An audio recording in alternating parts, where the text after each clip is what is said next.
నమస్కారం మిత్రులు.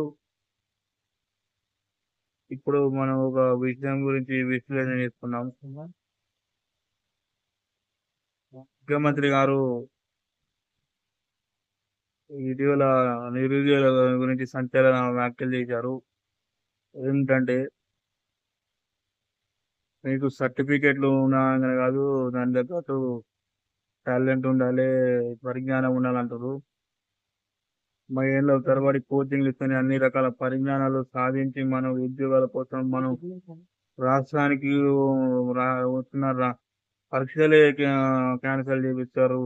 ఉమ్, అసలు విద్యార్థుల గురించి, నిరుద్యోగుల గురించి అసలు ఈ గవర్నమెంట్లు ఏమనుకుంటున్నాయో అర్థం కావట్లేదు. స్కిల్ డెవలప్మెంట్ లేనిది ఇన్నేళ్ల పాటు ఆడ కోచింగ్ సెంటర్లలో అన్ని అన్ని రకాలుగా ఉండే మనం పిల్లలు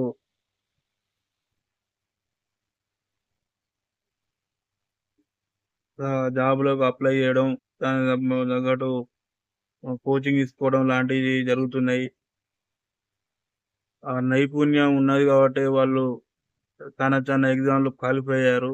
కొన్ని ఎగ్జామ్స్ నిష్కారణంగా రద్దు చేయడం జరుగుతుంది.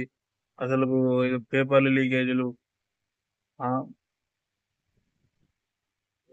నిరుద్యోగుల వాళ్ళ అభ్యర్థుల దగ్గర టాలెంట్ లేదని అని ఈ గవర్నమెంట్‌లు గవర్నమెంట్ కాదు ఇలా అంటున్నాయి. ఇది కరెక్ట్ కాదు.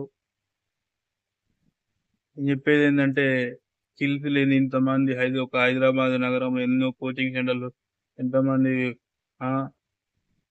మన దగ్గర స్కిల్ తెలంగాణ ఇక్కడ స్కిల్స్ అనేది అట్లాంటి సంచలన వ్యాఖ్యలు చేయడం సరికాదు.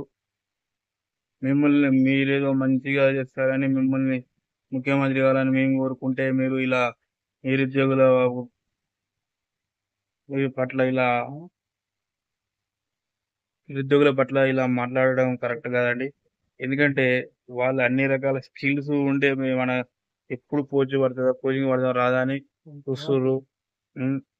వాళ్ళు ఏండ్లల్ల పడి లక్షలు లక్షలు కోచింగ్ పెట్టి అది నీకు ఆ టాలెంట్ ఉంటేనే అంత అంత సర్టిఫికేట్‌లల్ల సర్టిఫికేట్‌లల్ల అన్నీ మెరిట్ మార్కులున్నాయంటే అది ఊకనే రావండి. దయచేసి సర్టిఫికేట్ మన సర్టిఫికేట్‌లు తోని అంటే కష్టపడి పిల్లలు లక్షలు లక్షలు తల్లిదండ్రులు శ్రమపడి అన్ని అప్పులు చేసి పిల్లలను చదివించుకొని ఒక మంచి గవర్నమెంట్ జాబు చేసుకున్నారనుకుంటే మీరు ఇలాంటి వ్యాఖ్యలు చేయడం వల్ల ఆ పిల్లల భవిష్యత్తు చానా అంధకారంలో ఉంటది. దయచేసి ముఖ్యమంత్రి గారు మిమ్మల్ని మీ పార్టీ కాంగ్రెస్ పార్టీ గెలవంగానే మీరే ముఖ్యమంత్రి కావాలని రాష్ట్రమంతా అనుకున్నది. మీరు నిరుద్యోగులకు ఇలా నిరుత్సాహపరుస్తున్నారు.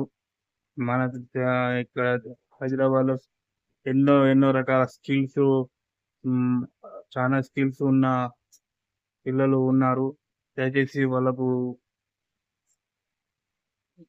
మీరు పోస్టింగ్‌లేసి ఉద్యోగాలు వచ్చేటట్టు చూడండి. మీరు ఉద్యోగాలిస్తారనే ఆశతోని మిమ్మల్ని గెలిపించారు. మిమ్మల్ని ముఖ్యమంత్రిగా ఎంచుకొని మిగతా వాళ్ళైతే వాళ్ళకు మీరైతేనే కొత్తగా అని మంచిగా చేస్తారని మీరిస్తే మీరు కూడా ఇలాంటి వ్యాఖ్యలు చేయడం సరికాదండి. ఇగో రేవంత్ రెడ్డి గారు మీరు నిరుద్యోగుల పట్ల దయ చూపిస్తారని కోరుకుంటున్నాం. Thank you.